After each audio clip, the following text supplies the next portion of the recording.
Ciao a tutti amici di Matto Scacco, bentrovati. La partita che vi propongo quest'oggi è giocata a 10 minuti nella piattaforma scacchistica di Lichess.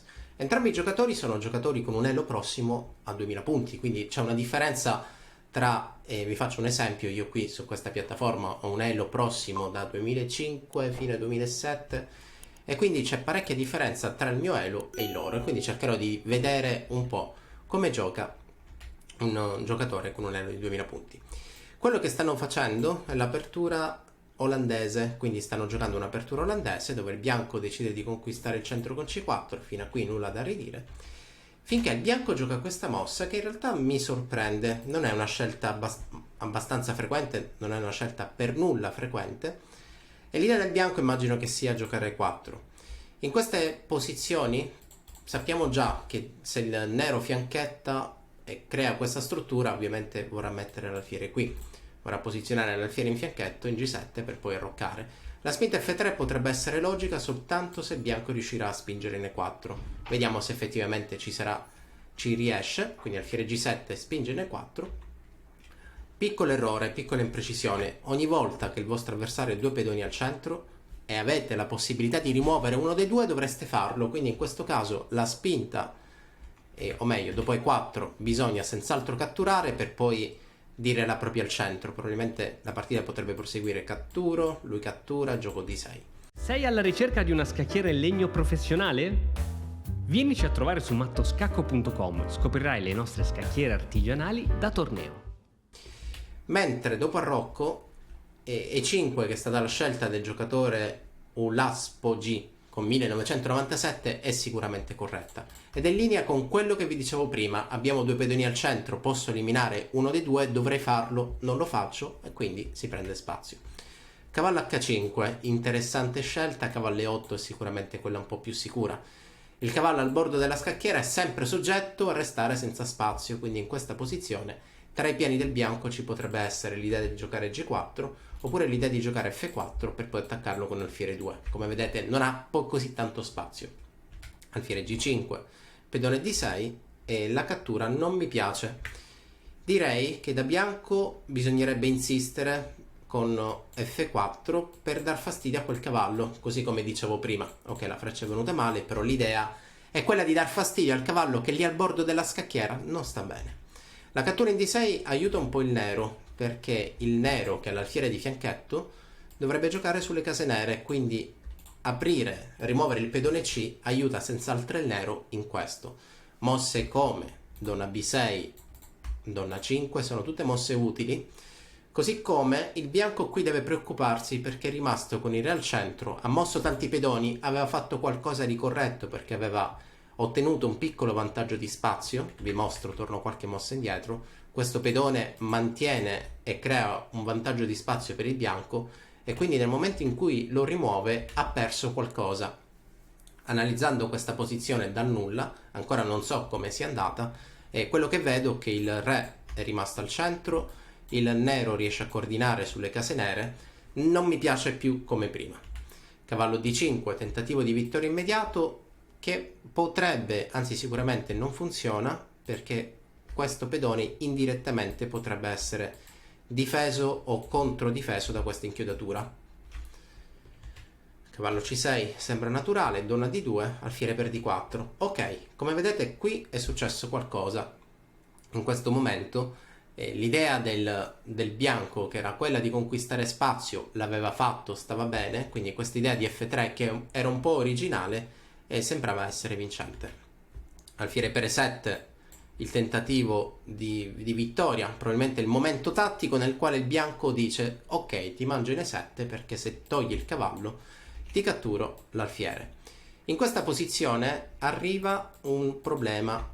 Il re al centro era un problema da prima, quindi prima di fare qualcosa di impegnativo cercate di dare sempre sicurezza al re. E qui in questa posizione vedo anche che qualcosa che stona è che il bianco ancora non ha arroccato. Solitamente è il bianco colui che riesce ad arroccare prima. Il re al centro è un problema perché è soggetto a inchiodature torre 8, donna E8 è stata la mossa della partita, però credo che torre 8 sia sufficiente per ottenere vantaggio. Torre 8 alla successiva torre per alfiere. Il bianco otterrebbe una posizione dove cattura una torre a cambio di 2 pezzi leggeri e quindi acquisirebbe uno svantaggio. La partita continua. Ok, vedete la differenza? Se io gioco donna e8 non ho il tempo di giocare cavallo per e7, altrimenti seguirebbe donna per d4. Se invece avesse giocato torre 8, dopo a rocco, torre per e7 avrebbe vinto. Quindi donna 8 a rocco lungo, alfiere per b2. Ok, la partita si è conclusa, ha vinto il nero. Vediamo un po', eravamo arrivati qui, dove scelta materialista, alfiere per b2 per svincolare, anzi adesso posso anche analizzare, posso anche muovere, alfiere per b2 per svincolare il cavallo sulla cattura dell'alfiere, quindi qui il re è rimasto con una posizione spiacevole, cavallo per e7, pedone in più, un po' di iniziativa, torre 1, ok, qui abbiamo, sicuramente il nero ha sbagliato qualcosa, perché se poi è costretto a giocare mosse passive come torre f7, qualcosa di strano c'è. Mi viene in mente un'idea, guardate che curiosa. Io in questa posizione dico che g4 è una mossa molto forte, che poi si è verificata anche in partita. Qual è l'idea? Su cavallo f6 la tattica vincente avviene così, torre per e7. Incredibile, qua cala il sipario, applausi, perché il bianco avrebbe potuto vincere. Se donna per e7 ovviamente catturo, se torre per e7 doppio. Quindi tipica situazione di sovraccarico dove il problema è questo cavallo, il cavallo che in apertura è andato al bordo della scacchiera. Se nero giocasse cavallo g7 è esattamente lo stesso. Torre per e7, boom, mossa decisiva, tattica vincente. Dunque su g4 il bianco ha fatto tutto bene, non ha visto torre per e7 e dopo queste semplificazioni purtroppo il nero ne esce contento, anzi qui vi dico che donna d5 fantastica se la donna non fosse difesa, perché adesso cavallo per d5 è vincente, su cavallo per d5 torre per riprendo, lui mi riprende, se contiamo i pezzi il nero ha una qualità di vantaggio, una posizione piacevolissima perché questo re è parecchio esposto, è altrettanto bella perché questi 3 pezzi sono già pronti per la prossima partita, quindi sono rimasti nella posizione iniziale. Questa è una posizione vinta. Su donna d5 immagino che ci sia stata una mossa istintiva, re f8, donna per b7, guardate che rischi, abbiamo ancora dei pezzi da sviluppare e andare a caccia di pedoni è controproducente, torre b8 è decisiva. Inchiodatura che si verifica e qui ovviamente la partita, la bilancia pende dalla parte del nero che vince senza alcun problema. Torre per e7, ultimo tentativo, ma la cattura qui è chiaramente con scacco. Quindi questa qui è una posizione sotto controllo vinta. Di modi per vincere ce ne saranno diversi, adesso il vantaggio è notevole, donna per torre, con questi 3 pezzi che sono ancora nella posizione iniziale. Rivediamo rapidamente l'apertura perché c'è stato un momento nel quale il bianco con questa mossa vuole sorprendere l'avversario e ha fatto tutto bene perché qui dopo e4 sicuramente bisogna catturare oppure, o meglio, sicuramente bisogna evitare questa spinta. Dopo questa spinta il bianco va a star meglio. Il cavallo al bordo della scacchiera non sta bene e qui vi dicevo che il modo migliore a mio avviso per proseguire è f4. Che ha principalmente 2 idee. La prima rafforza il controllo al centro, il mio punto forte è questo pedone in e5, e la seconda attacco la sua debolezza, il cavallo al lato non sta affatto bene.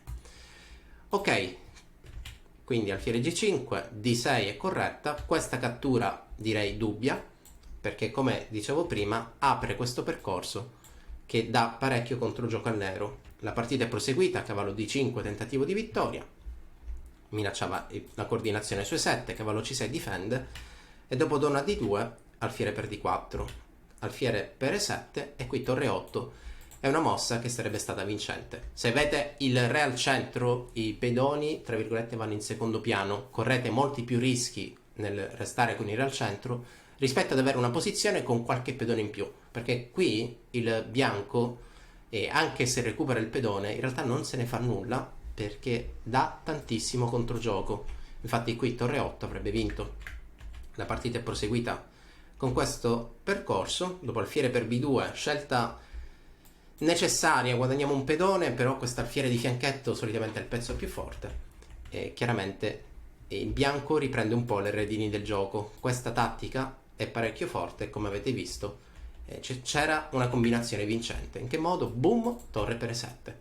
Ok, l'idea di commentare partite di giocatori amatoriali, quindi giocatori con un elo lichess prossimo ai 2000 punti, è quello di cercare di trasmettere quello che vedo, quindi dare dei consigli pratici a giocatori che potrebbero immedesimarsi in queste partite. E l'invito è sempre lo stesso: seguire i social di Matto Scacco. Se qualcuno vuole commentare una partita propria, magari in diretta, che mi scriva su Lichess, magari quando lo vedo in diretta la commento e andrà proprio qui sul canale.